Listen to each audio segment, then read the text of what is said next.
오늘 말씀은 디모데전서 5장의 말씀으로 또 하나의 가족이라는 제목으로 말씀을 나누려 합니다. 교회에서는 여러 사람들과 신앙생활하고 또 성도는 관계를 맺으며 신앙생활하게 됩니다.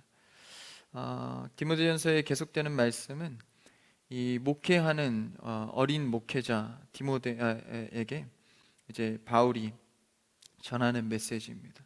그래서 목회적 관점의 목양의 메시지를 전하지만 그 속에서는 오늘날 우리에게 성도에게 전하는 메시지가 됩니다. 그래서 이 어린 목회를 하는 목회도 이제 작은 사회고 그 안에서의 많은 관계들과 또 교훈해야 될 것들이 있습니다. 그 안에서 목표점을 두고 또 방향성을 두어야 할 것들을 오늘 5장에서 가족이라는 제목으로 말하고 있습니다. 이 가족 공동체는 굉장히 중요합니다. 교회도 하나님 안에서 한 가족으로 모여진 공동체입니다. 그래서 우리가 이렇게 작은 부서들도 있고요. 또 큰 교회든 작은 교회든 가족 공동체를 이루어 가야 합니다. 그것은 관계적인 것을 말하죠. 하나님과 우리도 나도 역시 관계로 이루어져 있습니다. 언약적 관계 속에서 하나님과 함께 신앙생활에 가는 것이죠. 근데 이 관계가 깨지거나 혼자 신앙생활을 한다거나 이것은 성경적인 신앙의 모습이 아닙니다. 이 유명한 목사님이 이제 큰 교회는 아니지만 건강한 교회로 부흥시켜 가면서 이런 고백을 했습니다. 어떤 목회자는 설교를 잘하는 사람이 좋은 목회자고 또 이렇게 능력이 있고 부흥을 시키는 목회자가 좋은 목회자라고 하지만 그 목사님은 이렇게 고백합니다. 목회자는 성품이 좋아야 한다. 제가 그 얘기를 듣는데 굉장히 이렇게 감동이 되고 참 충격이었습니다. 실력이 좋아야 되고 결과를 내야 되고 부흥시켜야 되고 혹은 말씀을 잘 전해야 되는 게 목회자의 중요한 것이라고 누구나 말하고 누구나 그 길을 걸어갑니다. 그러나 이 목회자분은 성품이 가장 중요하다. 그러니까 성품은 뭐죠? 성도들과의 관계, 소통하고 얘기하고 이게 성품 아닙니까? 이게 가장 중요하다고 고백합니다. 그러고 보니까 교회 안에서도 설교를 못해서 쫓겨난 목회자는 못 봤는데 성품이 좋지 않아서 쫓겨난 목회자는 심심치 않게 보게 됩니다. 그런 일들은 왜 일어납니까? 가장 목양에 그리고 또 나아가서 성도 역시 마찬가지입니다. 실력이 있고 봉사의 실력이 있고 은사의 실력이 있어도 관계하는 성품의 어려움이 있다면 그 성도로서 건강하게 설 수 없는 것입니다. 이 목회자 마찬가지라는 것이죠. 그래서 이 관계의 측면에서 우리의 신앙을 늘 돌아봐야 합니다. 이 성도의 관계는 두 가지가 있습니다. 첫 번째는 하나님과의 수직적인 관계입니다. 그리고 두 번째는 성도 간의 수평적인 관계입니다. 가장 우리가 집중해야 할 것은 하나님과 나와의 수직적인 관계입니다. 하나님께서 우리에게 일방적으로 부어주신 은혜의 관계, 그래서 계시로 말씀을 통해서 우리와 관계하시죠. 그런 수직적인 관계가 있습니다. 그 수평적으로는 성도와의 관계를 말하고 있죠. 이 두 관계가 원활하고 평안하기를 바랍니다. 우리는 항상 그 안에서 신앙생활하고 그 관계를 늘 염두를 해야 합니다. 한쪽으로 치우치며 건강한 신앙생활이 되지 못하는 것이죠. 하나님과의 관계는 너무 좋고 은혜가 충만한데 성도와의 관계는 불편한 거예요. 성도와의 관계는 나 혼자 신앙생활을 하는 겁니다. 때로는 어렵기도 하고 신앙이 어려운 것이죠. 신앙생활의 성도와의 관계는 세상의 사람과의 관계와는 다릅니다. 사람과의 관계에서 세상적인 어떤 기술이나 생각들 또 맞지 않으면 그냥 갈라서고, 성도는 그렇지 않습니다. 왜 그렇죠? 영혼을 대하는 사역이기 때문에 그렇습니다. 단순히 그냥 인간적인 생각으로 나와 잘 맞으면 친해지고 이런 게 아니라 영혼과 영혼의 입장에서 대하는 것이기 때문에 하나님께서 한 영혼을 위해서 생명을, 온 인류를 바치십니다. 그만큼 이 귀한 영혼을 내가 상대한다고 할 때 그 조심성과 거룩성은 차원이 다른 것이죠. 반대로 사람과는 너무나도 잘 관계하는데 하나님과의 관계가 먹먹하다면 이 또한 인본주의적 관계일 것입니다. 인간과 친해지는 관계로. 교회는 그게 아니면 수직적인 하나님과의 관계와 수평적인 성도의 관계가 온전히 균형 있게 회복되는 교회 되기를 축복합니다. 개인도 그렇게 설 때 가장 건강한 신앙인으로서 성도로서 설 수 있습니다. 그래서 이런 영적인 신앙생활을 잘 하기 위해서는 하나님과의 수직적인 관계와 성도의 수평적인 관계가 잘 이루어져야 합니다. 교회 안에서 상처를 주거나 상처를 받거나 이러한 관계들, 그래서 때로는 어떤 사람들은 이제 이도 저도 싫다, 그래서 나는 그냥 예배만 잘 드리면서 다닐란다, 가장 많이 모이는 2부 예배 좋았어.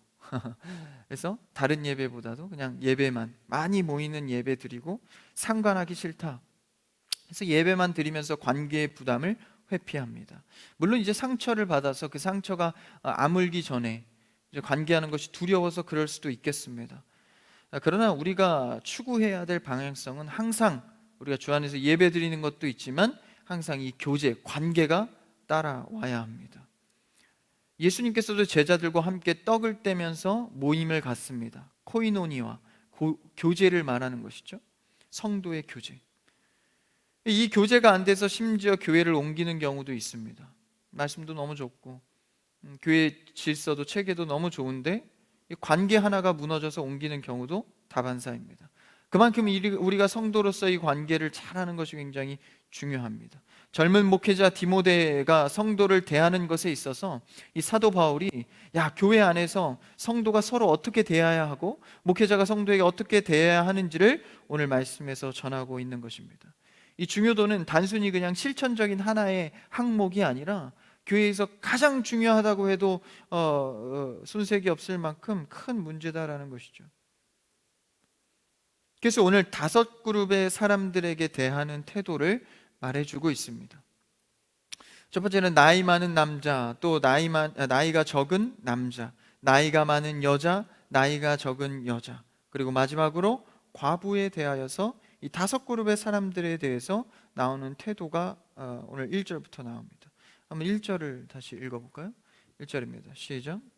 늙은이를 꾸짖지 말고 권하되 아버지에게 하듯하며 젊은이에게는 형제에게 하듯하고.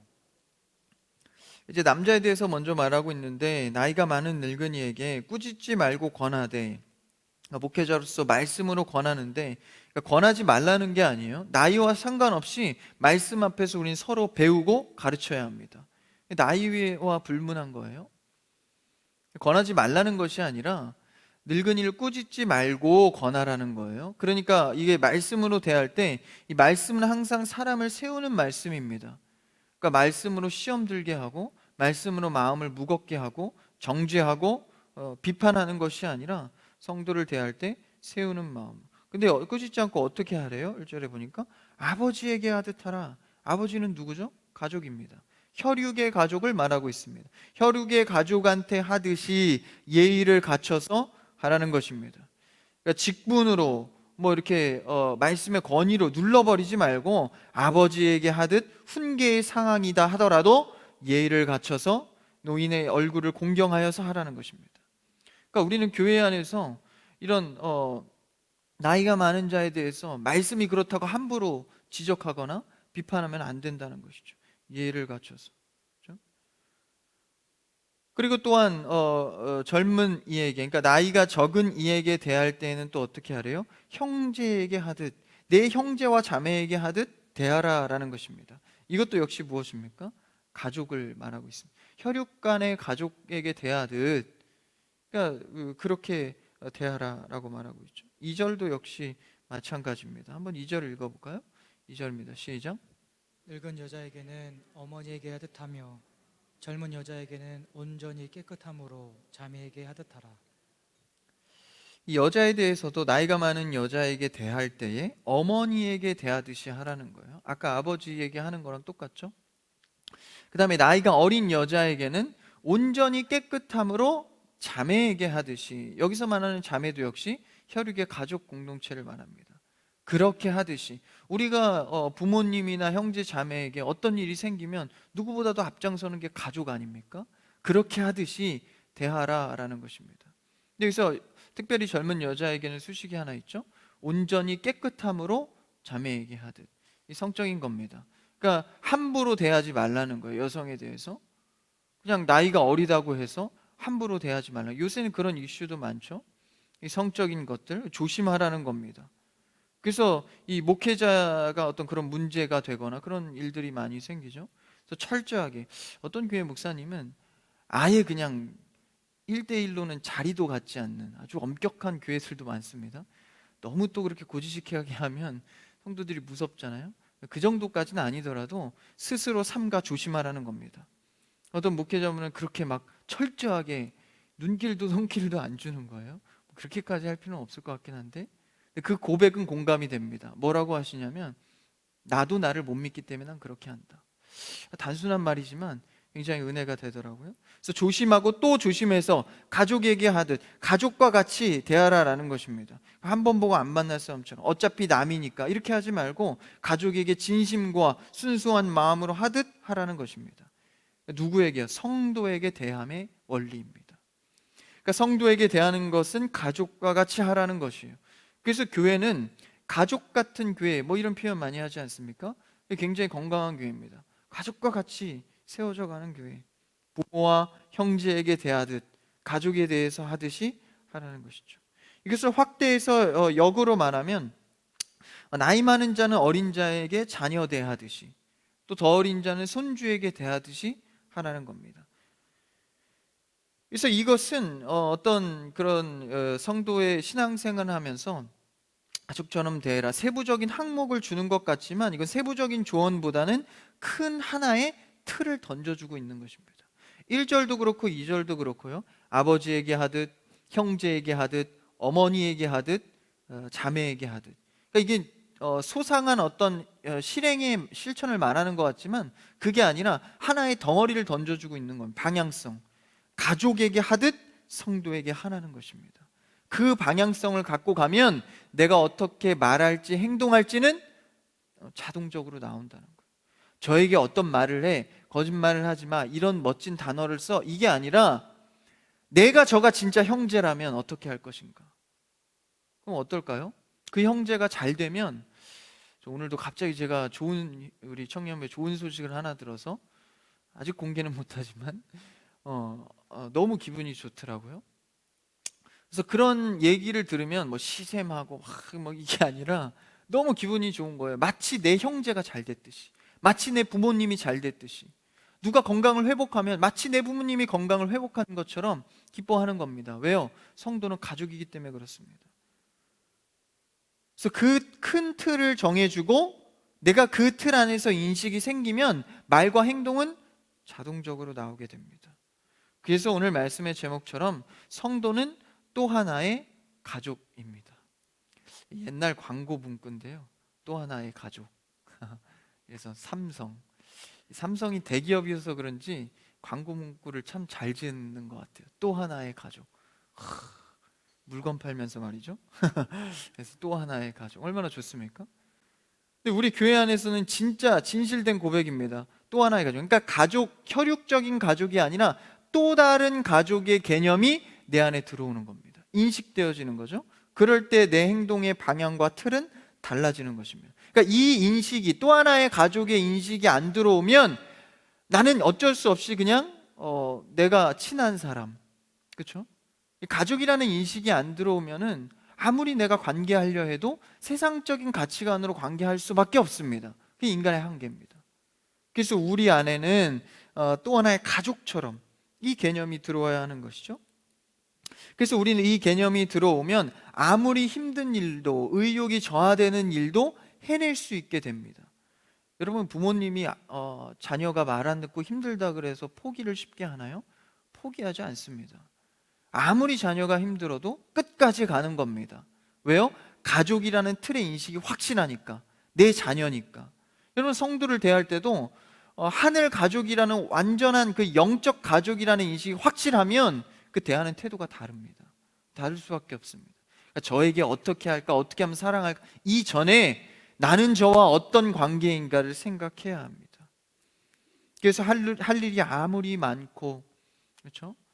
좀 어려운 일을 당해도 내가 그걸 왜 해야 되는지를 마음과 방향이 정해지면 해가는 것입니다.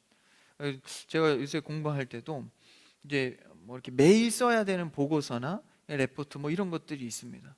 근데 이게 개수를 해보면요, 몇 달치 개수를 해보면 수십 개가 되는 거예요. 100개에 육박하는 막 이런 보고서들이 쏟아집니다. 그 개수하고 있으면 못합니다. 의욕이 저하되죠.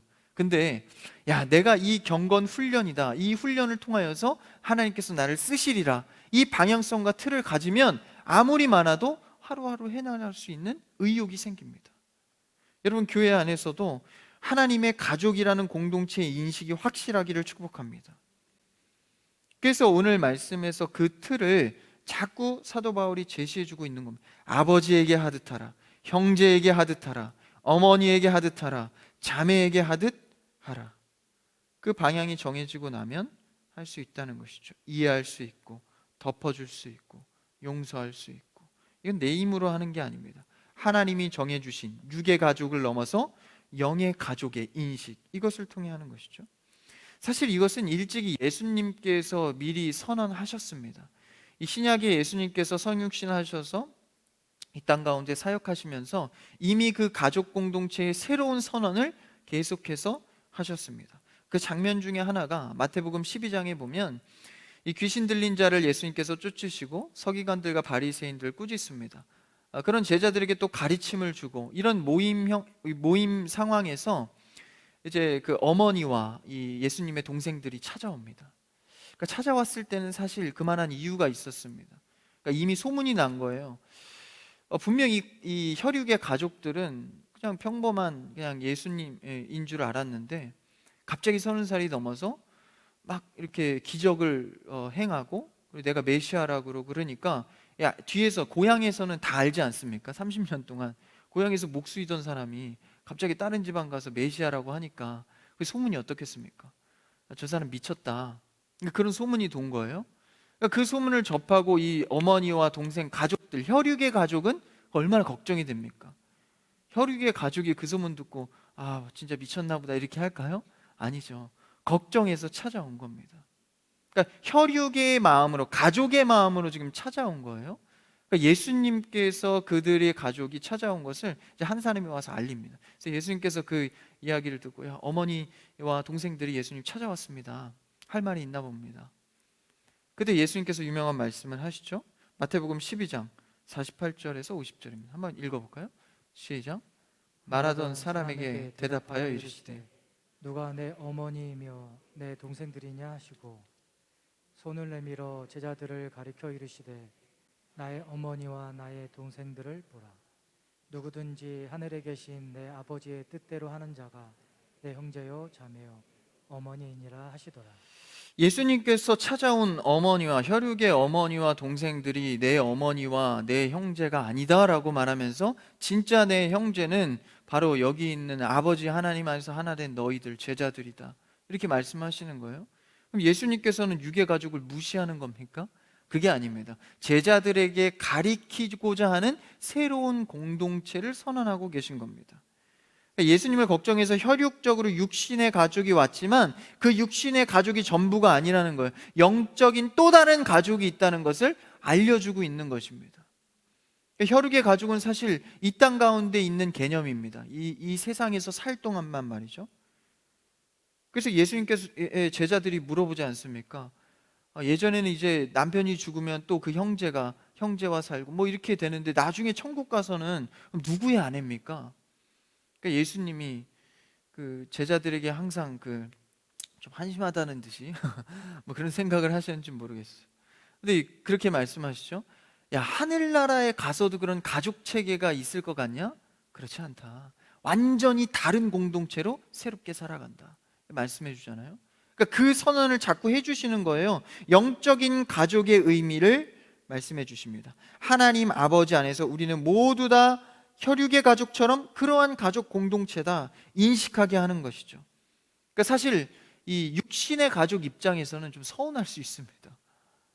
아니, 저 자식이 30년 동안 키웠더니 나를 어머니라 내가 어머니가 아니라고? 서운할 수도 있어요. 근데 육신의 가족에서는 그렇지만 우리가 성도로 딱 들어오면 어떻게 됩니까? 서운함이 아니라 은혜입니다. 내가 혈육의 가족이 이 땅 가운데서 너무 소중하고, 또 동시에 뭐가 있는 거예요? 영적인 가족이 또 하나 있는 겁니다. 그러니까 서로 무시되는 것이 아니에요. 공존하는 겁니다. 그래서 예수님께서도 육신의 어머니를 무시하지 않았습니다. 가르침의 의미에서 그런 거고, 실제 예수님께서 십자가에 못 박히셨을 때 밑에 마리아 어머니가 계셨죠. 그때 제자에게 부탁합니다. 요한에게 뭐라고 부탁하죠? 나의 어머니다. 모시는 것을 부탁을 하죠, 요한에게. 근데 사실 이것은 형제들의 입장에서는 좀 기분 나빴을 거예요. 형제들이 버젓이 살아있는데 형제에게 어머니를 맡기는 게 아니라 제자에게 맡긴단 말이죠. 이것도 무슨 선언입니까? 새로운 가족 공동체의 탄생을 선언하는 겁니다. 그래서 진정한 새 가족 공동체의 탄생을 말씀하시면서 이 영적인 가족을 설명해 주고 있는 것이죠. 바울도 마찬가지입니다. 바울도 영적 가족을 인정합니다. 로마서 16장 30절에서 문안 인사를 하면서 이런 고백을 합니다. 읽어볼까요? 시작. 주 안에서 택하심을 입은 느포와 그의 어머니에게 문안하라. 그의 어머니는 곧 내 어머니이니라. 이 루포는 사도 바울이 잘 알고 있는 성도입니다. 근데 루포의 어머니도 성도죠. 근데 그 어머니에 대해서 뭐라고 말합니까? 그의 어머니는 곧 내 어머니다. 이것은 지금 사도 바울도 영적인 가족에 대해서 인식을 하고 있는 것입니다. 그러니까 이 믿지 않는 자들은 어떻게 피 한 방울 안 섞였는데 가족이라고 말할 수 있는가? 우리가 가족이라고 말할 수 있는 유일한 근거는 바로 예수 그리스도의 피값 때문입니다. 혈육의 피값도 얼마나 우리가 귀하게 여깁니까? 하물며 예수 그리스도가 우리를 위하여서 죽으신 그 피값으로 우리는 묶여진 것입니다. 그러니까 하나님께서 이 미물보다 못한 나를 위해서 예수 그리스도의 피로 나를 구원하셨습니다. 이 귀한 한 영혼이 다른 한 영혼을 바라볼 때 어떠합니까? 야, 나도 이렇게 귀한 구원을 받았는데 너도 너를 위해서 예수님께서 십자가에 지셨구나. 그럼 어떻게 됩니까? 그 십자가의 피로 묶여진 공감이 있는 겁니다. 그게 뭡니까? 하늘 가족의 공동체입니다. 그렇게 묶여졌다는 거예요. 그래서 그리스도의 피로 우리는 묶여진 뭡니까? 교회입니다. 그래서 예수님께서 죽으셔서 뭐가 세워졌죠? 교회가 세워졌습니다. 그래서 우리는 교회 안에서 형제, 자매라는 호칭을 씁니다. 따뜻하게 보이려고 뭐 그런 게 아니라 실제 하늘의 가족으로서 형제, 자매라는 호칭을 쓰는 겁니다. 그러니까 이것은 직분의 힘처럼 형제, 자매라고 부르는 것에는 이 가족의 힘이 있는 것입니다. 형제님, 자매님, 성도님, 이 안에서 우리는 한 가족 공동체의 인식을 하는 것입니다. 그래서 우리가 아무리 화가 나고 아무리 미워도 절대 이 직분과 호칭을 내려놓으면 안 된다는 것입니다. 화난다고 야, 너 뭐 이름 막 부르고 이러면 안 된다는 거예요. 이 인식이 떠나가면 우리가 만날 이유가 없습니다. 이 인식이 떠나가면 교회가 의미가 없습니다. 하나님께서 이것을 위해서 죽으셨습니다. 우리를 하늘 가족으로 묶으시기 위해서. 근데 우리가 이 관계를 무시한다면 우리는 제대로 설 수 없는 것이죠. 그래서 우리는 주 안에서 하나로 세워지는 공동체 되기를 축복합니다. 그래서 우리의 육적인 가족도 하나님께서 얼마나 귀하게 창조 질서로 세우셨습니까?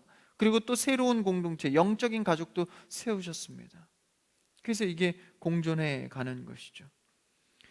이 찬송가 220장에서 이렇게 고백하고 있습니다. 3절 가사에 보면요, 사랑하는 주님 예수 같은 주로 섬기나니. 그러니까 내가 사랑하는 주님 예수를 같은 주로 섬긴다는 거. 이 가사 좀 띄워주세요.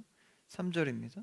사랑하는 주님 예수 같은 주로 섬기나니 한 피 받아 한 몸 이룬 형제여. 좀 이게 좀 무섭죠? 한 피를 받아. 이 한 피가 뭐죠? 근데 예수 그리스도의 피입니다. 한 몸을 이뤘다는 거예요. 형제여, 친구들이여, 한 몸같이 친밀하고 마음으로 하나 되어 우리 주님 크신 뜻을 지성으로 준행하세. 할렐루야. 하나님의 뜻과 하나님의 행하실 일을 뭐로 이루어 갑니까? 우리는 한 공동체로 이뤄간다는 거예요. 그래서 서로 아파하고 서로 힘들지만 서로 또 기뻐하고 서로 사랑하고 이해하는 주 안에서 하나 되기를 축복합니다. 이 찬양의 고백을 한번 같이 해볼까요? 찬송가 220장인데요 1절과 3절 한번 같이 고백하겠습니다. 나는 주님 앞에 형제 자매 한 자리에 크신 은혜 생각하며 즐거운 찬송 부르네. 내 주 예수 본을 받아 모든 사람 내 몸같이 환난 근심 위로하고 진심으로 사랑하 3절을 사랑하는 주님 예수 같은 주로 섬기나니 한 피바다 한 몸 이룬 형제여 친구들이여 한 몸같이 친밀하고 마음으로 하나 되어 우리 주님 크신 뜻을 지성으로 준행하세. 아멘. 우리가 예수 그리스도의 피로 하나 되어서 하나님의 뜻을 이루어가는 교회 공동체 되기를 축복합니다. 영적 가족을 오늘 말씀에서 사도 바울이 강조하면서 입으로만 하는 것이 아니라 진짜 형제 자매에게, 내 형제 자매에게 하듯이 하라고 말하고 있습니다. 여러분, 누구나 가족은 소중합니다. 가장 우선되는 가치일 것입니다. 아무리 나에게 중요한 일이 있다고 해도 가족의 어려움이 생기면 그것이 앞장서는 일이 됩니다. 이 소중한 가족이 영적 가족도 마찬가지다라는 것입니다. 서로 감사하고 위로하고 기뻐하고 슬퍼하고. 사실 가족은 어떻게 보면 또 하나의 부담이 될 수 있습니다. 내가 책임을 져야 되고 양육해야 되고 죽을 때까지 돌봐야 하고. 그럼에도 불구하고 이 부담의 또 하나의 가족을 하나님께서 우리에게 허락하신 것은 감당해야 될 사명이 있기 때문입니다. 성도를 통하여서 복음이 전해지고 죽은 자가 살아나고 몰랐던 자가 알게 되고 넘어져 있는 자를 세워줄 수 있고, 이 사명감을 갖고 우린 가족 공동체를 이루어가는 것입니다. 단순히 친해지는 교제가 아니에요. 영혼을 세우는 공동체입니다. 그러니까 그 가운데는 거룩함이 있는 것입니다. 교회 안에는 반드시 이 거룩함이 있어야 합니다. 성도를 함부로 말하지 않고 대하지 않고, 그렇죠? 그래서 상처 주고 상처받고 이런 것은 정말 줄여가야 합니다. 어떻게 하면 그 영혼을 세워줄까 고민하고, 그렇죠? 그래서 거룩함의 말씨를 통하여서 얼마나 아름답습니까? 그래서 우리는 이 영적 가족의 새로운 인식을 가져야 합니다. 사실 이것은 육적인 가족과 비슷한 듯하나 다른 점들이 많습니다. 육적인 가족은 단지 이 육신적으로 책임을 지고 부양하는 모습들이 있지만, 영적인 또 한 차원 다른 가족의 모습이 있습니다. 무엇이죠? 영이신 하나님을 섬기는 일입니다. 같은 하나님을 예배하고 같은 하나님의 은혜에 공감하고, 이게 다른 겁니다. 그래서 이 공감 속에서 우리는 한 가족임을 인식합니다. 그러니까요, 단순히 내가 친해져야 영적 공동체 가족이 되는 게 아니라 오늘 성도로서 이 교회에 새로 들어와도 그 성도는 가족 공동체 일원으로 들어오는 겁니다. 이 인식이 굉장히 중요합니다. 그래서 우리가 교회 안에서 친해지면 점점 가족 공동체가 되는 게 아니라, 이미 우리는 하나님 안에서 믿음으로 예배하고 있다면 그 자체가 가족 공동체입니다. 그래서 우리는 좀 이름도 잘 모르고 얼굴도 까먹을 때도 있어요. 근데 우리가 예배하면서 사랑합니다, 축복하며 이런 고백하지 않습니까? 이런 인사를 할 때 사실 나 저 성도 이름 잘 모르는데 뭐 이런 생각을 속으로 할 수도 있을지 모르겠습니다. 상관이 없습니다. 우리는 가족 공동체로서 하나님을 바라는 자녀로서 묶여진 것입니다. 그러니까 코로나 상황 가운데 얼굴을 보지 못하고 또 뭐 이렇게 교제의 시간들, 뭐 같이 밥 먹는 식사의 시간들, 사실 이게 많아져야 가족 공동체라고 오해하는 육신적인 교제를 자꾸 추구하는 경우가 있습니다. 물론 그것도 필요합니다. 그러니까 그것도 없어서야 안 될 중요한 요소죠. 근데 그것만 갖고 자꾸 교제하려는 모습이 있다는 것입니다. 굉장히 위험할 수 있습니다. 우리는 누군가를 위해 기도해 줄 수 있고 얼굴은 모르고 이름만 알지만 기도해 줄 수 있고 눈물 흘릴 수 있는 이유가 무엇입니까? 우린 한 아버지 안에서 같은 은혜를 공감하고 있기 때문입니다. 그래서 여러분, 이 자리에서 예배하는 것도요, 우리가 한 자리에서 한 하나님 안에서 한 교회에서 한 비전을 품고 예배드리고 말씀 듣는 이 행위를 통해서 우리는 이 같은 교회 안에서 교제하고 있는 것입니다. 각자 아무 말도 안 하고 앉아서 예배드리는 것 같지만 이 자체가 서로 지금 교제하고 있는 중입니다. 이 교제를 통해서 우리는 계속해서 이 가족 공동체를 발전해 가는 것입니다. 꼭 만나서 속 얘기를 다 털어내야 가까워진 것 같고, 그게 아니라 지금 우리가 한 말씀으로 같은 꿈을 꾸고 같은 기도의 응답을 갖고 같은 은혜를 누리고 있다면 우리는 지금 하나님 앞에서 교제하는 중입니다. 이 교제가 쌓여져서 이 교회가 풍성한 부흥이 있기를 축복합니다. 그랬을 때 말씀으로 공감할 수 있고 말씀으로 위로할 수 있고 주 예수 그리스도 안에서 서로를 위로할 수 있습니다. 친해져야 위로하는 것이 아닙니다. 한 말씀 안에서 자라가고 성숙해져 간다면 우리는 서로가 서로에게 위로할 수 있고 은혜 가운데 거할 수 있습니다. 영적인 가족, 영적인 교제 속에서 우리가 이 교회를 또 공동체를 잘 세워가기를 축복합니다. 그래서 가족 같은 교회, 그래서 성도는 굉장히 소중한 가족입니다. 그래서 사랑으로 늘 대해야 되고 아끼고 이해해야 합니다. 그래서 그 가족 공동체를 말하면서 그럼 그 가족의 행함은 또 어떤 것을 말합니까? 또 5번째 그룹이죠. 3절에 보니까요, 참 과부인 과부를 존대하라. 과부에 대해서는 3절부터 16절까지 굉장히 길게 다루고 있습니다. 과부는 누구죠? 그러니까 당시에는 이제 지금과는 좀 문화가 다르게 남편을 잃으면 이 과부가 되면은 사회에서 더 이상 생활을 할 수 없어서 이 가족들이, 친척들이 책임을 주지 않으면 사회 활동이 불가능했습니다. 지금과는 좀 많이 다르죠. 그래서 약자의 대명사라고 치는 게 과부, 고아, 나그네입니다. 나그네는 외국인을 말하겠죠. 그러니까 지금 외국인이야 뭐 이렇게 자유로운 활동을 하지만 그때만 해도 이제 그 민족성이 강했기 때문에 이 나그네에 대한 취급도 굉장히 약자의 대명사였습니다. 그 중에 이 과부, 뭐 고아나 나그네에게 대하는 것도 마찬가지겠죠. 대할 때에 어떻게 대하라고 말합니까? 3절에 보니까 참 과부를 존대하라. 그러면서 뭐라고 합니까? 4절을 한번 읽어볼까요? 4절입니다. 시작. 만일 어떤 과부에게 자녀나 손자들이 있거든 그들로 먼저 자기 집에서 효를 행하여 부모에게 보답하기를 배우게 하라.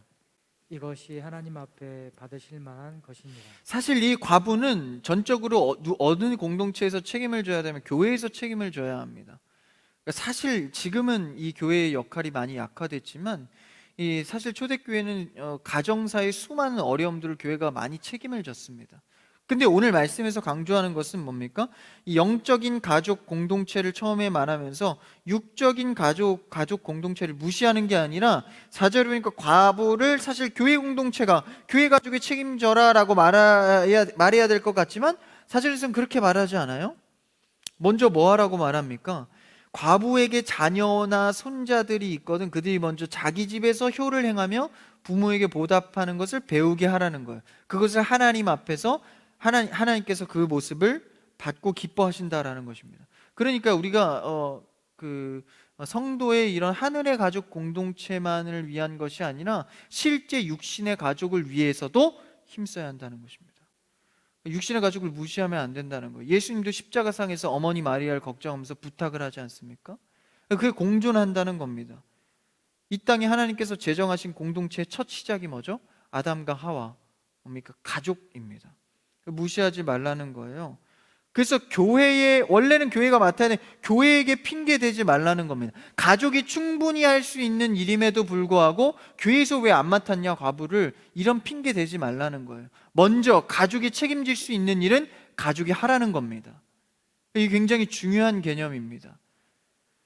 그러니까 오늘날 이제 많은 이 학생들과 아이들이 사교육이나 공교육에서 집에 있는 시간보다 밖에 있는 시간이 훨씬 더 많아졌죠. 그러다 보니까 부모님들도 맞벌이를 대부분 하고 이러다 보니까 가족과의 교류와 교육이 거의 사라졌습니다. 그래서 부모님들이 염려하고 걱정이 되니까 항상 어디에 맡기죠? 이 학원에 맡기거나 학교에 맡기거나 교회에 맡기거나 분명히 그것도 필요합니다. 근데 중요한 것은 한계가 있다라는 거예요. 가족 공동체 속에서 교육해야 될 영역이 반드시 있다라는 겁니다. 이유를 무시하지 말라는 거예요. 그렇게 하지 말라는 겁니다. 4절에 보니까 아무리 과부여도 먼저 형제나 그 부모나 그 자녀의 교육 속에서 할 거는 가족 안에서 하라라는 것입니다. 가족 공동체에서 제대로 할 일을 하지 않고 학교 핑계 대거나 사회 탓하거나 교회 탓하지 말라는 거예요. 그만큼 이 가정의 교육은 중요하다는 것을 강조하고 있습니다. 심지어는 이 가족의 교육, 이 가족을 책임지는 일들을 하지 않으면 8절에서 뭐라고 합니까? 8절을 한번 읽어볼까요? 8절입니다. 시작. 누구든지 자기 친족, 특히 자기 가족을 돌보지 아니하면 믿음을 배반한 자요 불신자보다 더 악한 자니라. 좀 사도 바울이 오버한 것 같은데 그렇지 않습니다. 이만큼 실제 육신의 가족을 돌보는 일도 매우 중요하다는 것입니다. 믿음을 배반한 자요. 아까 4절에서 뭐라고 했어요? 하나님이 받으실 만한 것이 그것이라는 거예요. 가족을 책임지는 거. 불신자보다도 악하니라. 가족을 돌보지 않으면 그렇다는 겁니다. 여러분, 육적인 가족과 영적인 가족 균형을 이루는 여러분 되기를 축복합니다. 그래서 요새는 이제 아이들이 어린 아이들부터 벌써 약간 좀 특이한 애들이거나 좀 정신적으로 문제가 있거나 뭐 ADHD는 뭐 흔한 일이죠. 이제는 뭐 이렇게 집중을 잘하지 못하거나 사실 이런 일들은 어디서부터 다 출발합니까? 가정에서부터 출발합니다. 그래서 이것을 충분히 하지 않으면 그것은 죄악시 여긴다는 거예요. 믿음의 그런 악함. 그러니까 믿음이 있는 자들은 반드시 이런 가족 돌보는 행함이 있어야 한다는 것입니다. 디도서에서 믿음과 행함을 말하고 있죠. 하나님을 시인하나 행위로는 부족하다. 이것은 가증한 일이다. 그러니까 하나님을 믿는다고 하면서 가족을 돌보지 않고 하나님을 믿는다고 하면서 성도를 돌보지 않으면 그것은 가증한 일이다라는 거예요. 여러분이 올바르고 건강한 신앙 되기를 축복합니다. 믿는 자로서 교회의 영적 가족 공동체를 돌보고 육적인 가족 공동체를 책임질 수 있는 여러분 되기를 축복합니다. 이것이 잘 안 된다면 여러분 오늘 이 밤 기도해야 되는 줄 믿습니다. 가정을 위해서, 교회의 가정과 또 육신의 가정을 위해서 기도해야 합니다. 내가 할 일이 무엇인가? 내가 책임져야 할 일이 무엇인가? 그리고 서로 의지하고 기대고 이해해 줄 수 있는, 덮어줄 수 있는 그런 영적인 공동체가 되기를 원하는 것이죠. 여러분, 섬기는 사람 되기를 축복합니다. 이해하고 덮어주는 사람 되기를 축복합니다. 가정에서나 교회에서나 그런 공동체로 서기를 축복합니다. 그렇게 되면 하나님 앞에서 받으실 만한, 하나님이 받을 만한 사람으로 여러분 그런 일들이 되기를 축복합니다. 육적인 가족, 또 하나의 가족, 우리가 균형 있게 세워가기를 원하는 것이죠. 우리가 사도 바울의 이 가르침을 통하여서 성도에게 어떻게 대해야 할지, 가족 안에서 내가 어떻게 해야 할지 배우고 새기며 오늘 이 밤 기도할 때 정말 이 건강한 가족 공동체가 각 개인과 가정마다 세워지기를 주님의 이름으로 축복합니다.